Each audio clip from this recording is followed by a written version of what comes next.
اور ناظرین، اللہ تعالیٰ نے تاریک دور میں بھی امت کو ایسے افراد سے نوازا ہے جنہوں نے میدان عمل میں تاریکیوں کا سینہ چیر کر اسلامی فلسفہ حیات کی آبیاری کی۔ انہی میں ایک نام سید ابو العلا مودودی کا ہے، جنہوں نے 20ویں صدی کے پرآشوب زمانے میں غفلت، غلامی اور پروپیگنڈے کے خلاف امت مسلمہ کی فکری احساس کو دلیل، تحقیق اور جدت کے ساتھ دنیا کے سامنے نمایاں کر دیا۔ اسی حوالے سے آپ کو دکھاتے ہیں خصوصی رپورٹ۔ 20ویں صدی جب ملت اسلامیہ اور خلافت عثمانیہ طاغوتی نظریات، خیر اور شر کے تصادم، مغربی استعماریت، مارکس، ڈارون اور فرائیڈ کے نظریات کی کالی پرچھائیوں میں گھری ہوئی تھی، ایسے میں اورنگ آباد کے صالح نوجوان سید ابو العلا مودودی نے جستجو، تحقیق، حریت فکر اور نشاط ثانیہ کی امید کے مدلل عقیدے کو منظم تحریک اور تحریر سے مغرب کی جدت میں چھپی غیر فطری الجھنوں کے تانے بانے کھول کر رکھ دیے۔ انہوں نے فطرت اور اقلیت کے لبادے میں مغرب کے تہذیبی اور فکری غلبے کو اصلاح ملت کا مشن سنبھال کر مستند فکر، مدلل تحریر اور فکری اصلاح سے چاک کر کے اس کے بخیے ادھیڑ دیے۔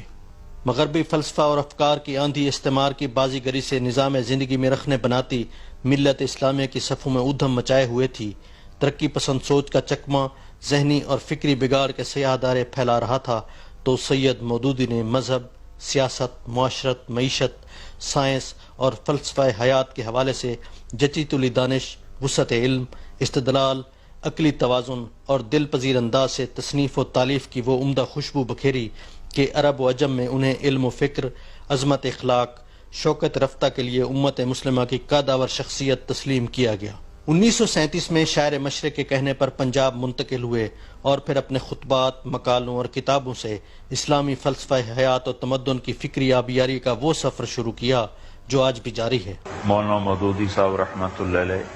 نیک آدمی تھے، اچھے عالم تھے، کوئی الگ فرقہ نہیں بنایا، کوئی الگ اپنے انہوں نے کوئی فقہ نہیں لکھی، کوئی الگ اپنا اجتہاد نہیں کیا،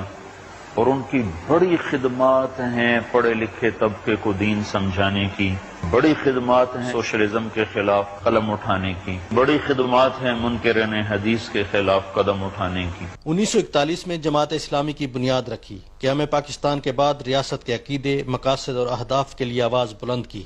فتنہ قادیانیت کے خلاف ڈٹ گئے۔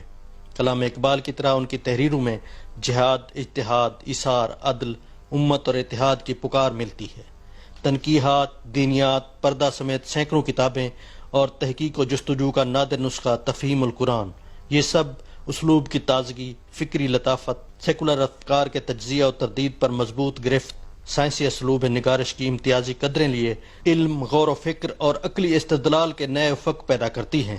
سید ابو العلا مودودی نے 15 برس کی عمر سے صحافت شروع کی، پھر قلم، علم اور جستجو سے ایسا رشتہ جوڑا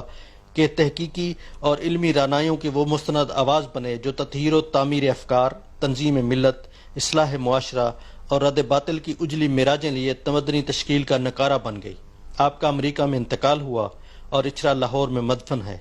یوں سید مودودی نے اپنے علم و جستجو، تعلیمات، اصلاحی مشن اور فکر اسلامی کا وہ اثاثہ چھوڑا جو آج بھی فلسفہ حیات کے لیے مشعل راہ ہے۔ سید ابو العلا مودودی وہ دائی حق تھے جنہوں نے علم و دانش کی اعلیٰ منازل طے کر کے ملت کے لیے روشن راہ تعمیر کی۔ صادق بلوچ، پاکستان ٹیلی ویژن نیوز، منصورہ، لاہور۔